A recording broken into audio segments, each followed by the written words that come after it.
and welcome to today's Daily Spin. It's day 5. You know what that means? It's Red Dress Day. During today's show, we will give you a rundown of what you may have missed yesterday and what to expect today. And of course, our at-home physical challenge.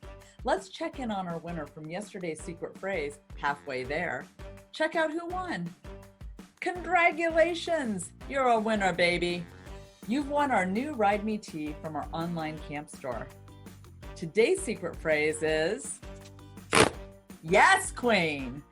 Email Yes, Queen to info@AIDSLifeCycle.org with that phrase before 5 p.m. today and be entered to win our new, incredible, fabulous, beautiful flower jersey.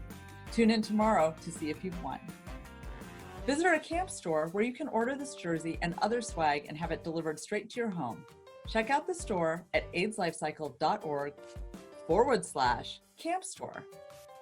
At 10 a.m., check out the Roadside Mini Band performance. For those of you unfamiliar with the Mini Band, they are a fun little group of musicians who pop up at various places along the AIDS Life Cycle route to surprise and delight AIDS Life Cycle cyclists as they pass by. Mayor Bob and his merry band bring a fun and encouraging staple of the route experience for many an exhausted rider. We hope this brings a little bit of the magic of the roadside performances into your home. And then join our friends from Rest Stop 2 and Rest Stop 3 for a hangout at noon. And of course tonight, 7 p.m. is Camp Stage. You won't want to miss the fabulous Red Dress Day walk-off hosted by the always fabulous Sister Roma and Barance Knows. And before we get started with today, let's take a look at how AIDS Life Cycle community spent the day yesterday. Bicycle, bicycle, yeah. We're a team, we're a team, we're a team. Let's roll. Look at this. Wednesday. I don't even know what day it is anymore. The LGBTQ community is everywhere, and we are very much a part of this protest. Next up is Scott Regal with our at-home challenge. This is Scott's second AIDS Life Cycle. A Bay Area native, he's been an actor and photographer for most of his life. In the last few years, he began his cycling addiction. Fun fact, he plays the drums. Scott, take it away. Woo! Thanks, Tracy. Today's at-home challenge is 41 push-ups because we'd be riding 41 miles today. Lots of different ways you can do a push-up, so find your best style and get down on the floor and do as many as you can. I can't wait to see the style and grace y'all are gonna bring, and you better make sure you wear your red vest because a good push-up and a good style is what I'm gonna be looking for tonight.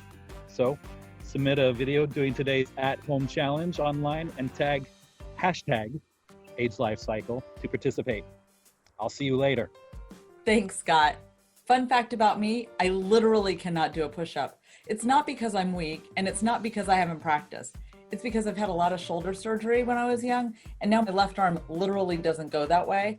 It's kind of weird. But y'all have fun with those push-ups, okay? Do a few for me. In the meantime, here are AIDS Life Cycle cycle rep managers, Eric Zamora and Seth Lowe. Did you know that Seth was one of Elton John's handlers at the 2010 Grammys, and that Eric likes to play his harp during quarantine? I think these are amazing facts, but I think these two gentlemen are super amazing without those fun facts. So here we go. Thank you, Tracy, and good morning, everyone. Thank you for being with us this morning. My name is Seth, and I am the Northern California Cycle Rep Manager. And I'm Eric Zamora, the SoCal Cyclist Rep Manager, and we're here this morning to chat about fundraising. We want to recognize that everyone's fundraising journey is unique. Eric, can you tell me about a strategy that works for you?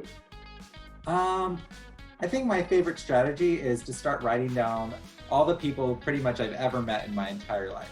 I'll write down people I went to school with, people I worked with, people I love, people I hate, people I haven't talked to in years. Pretty much every person that I've ever spoken with in my entire life, I start getting their name down on a piece of paper, and then I start working through that list, checking them off and asking them. The more people I ask, the more successful I know I'll be.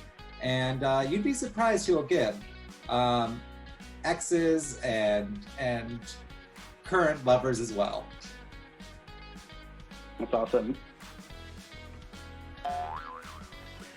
Something that usually works for me is I like wielding a little bit of charm and selling some Jello shots to a generous and friendly crowd. But since I can't do that right now, I'd have to say that I love writing a really heartfelt message that I can send to my friends and family. It gives me a chance to bring people into my experience of why I'm fundraising, thanking them for their support and reminding them of the work they do to spread a message of care and connectedness. Yeah, I think that's the most important thing about fundraising is connecting and showing people that you care. That's a really great approach. And it's nice to see that we do things differently and in order to reach a common goal. Some people hit their goal with just a few large donations, and others have to hit the pavement, literally ask every person like myself, just to reach the minimum. And for some people, getting to $3,000 was the hardest thing that they've ever done. And for others, the challenge was getting to $5,000, $10,000 or more. Yeah, I guess the point is that everyone reaches their goal in different ways. And while ILC loves to acknowledge our top fundraisers, we also love meeting people where they are and acknowledging them in many different ways. Absolutely, because together we are saving lives and every dollar raised is important. So today we want to acknowledge the participant who had the most $10 donations since March 16th when the ride went virtual. And we actually have a tie. They are Aaron Ray and Thomas Noonan with 9 donations. Congratulations. Wow, that's awesome. Sometimes asking your supporters to give over a few months means they can donate a lot more. That means a lot more $10 donations. So you can do $10 a month for 10 months, and it's a lot easier for someone than $100 all at once. So give it a try and reach out to your friends and family today. Ask if they're willing to donate $10 or $25 a month for the next 10 months. Be creative, have fun, and be specific. Now, let's see how many supporters you're able to bring in today using the power of the pledge. Back to you, Tracy. Thanks, Eric and Seth. You guys are amazing. Keep up the great work. Well, yesterday, everyone's favorite safety cone found themselves, oh no, left behind in Paso Robles. We caught up with them and were able to follow along as they tried to catch back up to the ride. It's a gripping saga. Will Coney catch up or end up stuck forever at Camp 3? Whatever is Coney to do? Let's find out.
Oh my gosh, Coney, you had me so scared, but I'm glad it all turned out okay.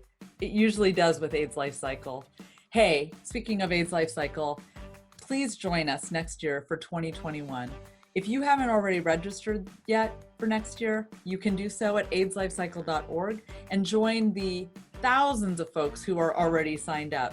If you were signed up for 2020, of course you know, we've rolled you over. And this week, more than 60 folks have already jumped on the bandwagon to get into the fund for next year. So again, that's aidslifecycle.org to register today. I want to thank everyone for being here this morning. I hope to see you at Camp Stage this evening at 7 p.m. Pacific time. And with that, the route is now open.